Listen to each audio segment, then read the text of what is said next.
আসসালামু আলাইকুম প্রিয় দর্শক, আপনাদের সবাইকে স্বাগতম জানাচ্ছি আমার চ্যানেলে। নতুন আরেকটি রেসিপি নিয়ে চলে আসছি আপনাদের সামনে। সজনে শাক ভাজি করে আমরা সকলেই কম বেশি খেয়ে থাকি, আর আজকে তৈরি করব সজনে শাকের পাকোড়া। আর শাক ভাজি অনেক সময় বাচ্চারা খায় না, কিন্তু এই পাকোড়াটা তৈরি করে দিলে সবাই খেতে খুব পছন্দ করবে। এর জন্য আমি কিছু সজনে শাক নিয়ে নিছি। এগুলো ভালো মতো ধুয়ে আমি কুচি করে কেটে নিছি। এখন একটা বল নিয়ে নিব।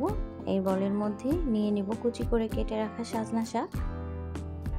তারপর দিয়ে দিব আলু, যেটা আমি আগে থেকেই কুচি করে কেটে রাখছিলাম। তারপর দিয়ে দিব পেঁয়াজ কুচি, দিব কাঁচামরিচ কুচি,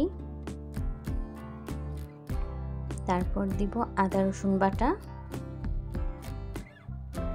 দিব জিরা বাটা,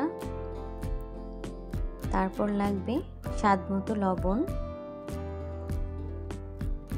তারপর দিব গুঁড়া মরিচ,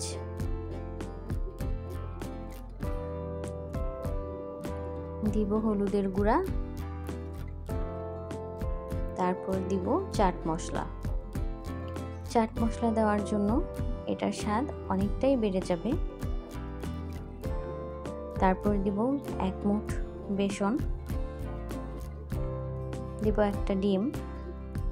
আপনারা চাইলে এখানে বেসনের পরিবর্তে আটা বা চালের গুঁড়াও ব্যবহার করতে পারেন। এখন এই সব কিছু আমি হাত দিয়ে ডলে ডলে মিশিয়ে নিব। চুলায় একটা ফ্রাই প্যানে তেল দিয়ে গরম হতে বসায় দিছি। তেল গরম হয়ে যাওয়ার পর যেভাবে আমরা পেঁয়াজুটা তেলে ভাজি, ওইভাবেই এই পাকোড়াগুলো তেলে ভেজে নেব। আর চুলার আঁচটা মিডিয়াম করে ভাজতে হবে, যাতে পাকোড়াগুলো একদম ক্রিস্পি হয়। আমি আস্তে আস্তে উল্টিয়ে পাল্টিয়ে ভালো মতো ভেজে নিতেছি।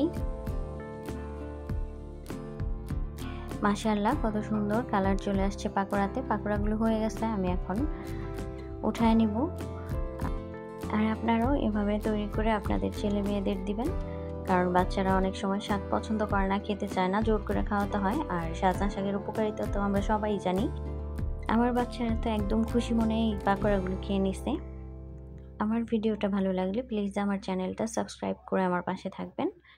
আর যারা ফেসবুক পেজ থেকে দেখবেন তারা অবশ্যই আমার পেজটা লাইক দিয়ে ফলো করে রাখবেন। তো আজকের মতো আপনাদের কাছ থেকে বিদায় নিতেছি। সবাই ভালো থাকবেন, সুস্থ থাকবেন, আমাদের জন্য দোয়া করবেন। আল্লাহ হাফিজ।